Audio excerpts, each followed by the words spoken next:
కులగణనలో ముదిరాజ్ సామాజిక వర్గ జనాభా తెలంగాణలో ఎక్కువ శాతం ఉందని ప్రకటించిన కాంగ్రెస్ ప్రభుత్వానికి ధన్యవాదాలు తెలియజేశారు ముదిరాజ్ సంఘాలు.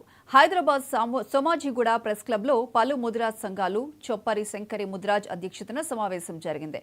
ముదిరాజ్ సామాజిక వర్గ సమస్యలపై ఉద్యమిస్తామని తీర్మానం చేశారు. గత బీఆర్ఎస్ ప్రభుత్వం సమగ్ర కుటుంబ సర్వే పేరు మీద సర్వేను నిర్వహించి వాటిని బహిర్గతం చేయకుండా మోసం చేసిందన్నారు. 2 మంత్రి పదవులు, 2 ఎమ్మెల్సీ స్థానాలు, 6 రాష్ట్ర స్థాయి చైర్మన్లు, బీసీ కమిషన్లో ముదిరాజులకు స్థానం కల్పించాలని డిమాండ్ చేశారు. ముదిరాజులను బీసీ డి నుండి బీసీ ఏలోకి మార్చాలని డిమాండ్ చేశారు.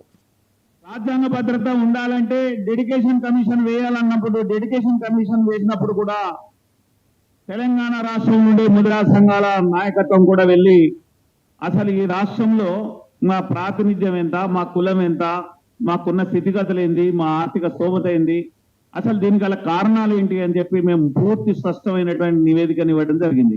ఇవాళ మేము ఈ కార్యాచరణకు పూనుకున్నందుకు రాష్ట్ర ముఖ్యమంత్రి గారికి ధన్యవాదాలు తెలియజేస్తున్నాం.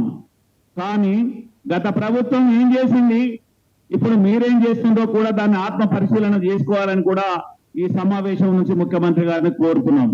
ఎందుకంటే ఆనాడు కేసీఆర్ గారు సమగ్ర కుటుంబ సర్వే చేసి దాన్ని బయట పెట్టలే. మీరు సమగ్ర కుటుంబ సర్వే చేసి ముదిరాజులు ఇంతమంది ఉన్నారని చెప్పారు. ఏమని చెప్పారు?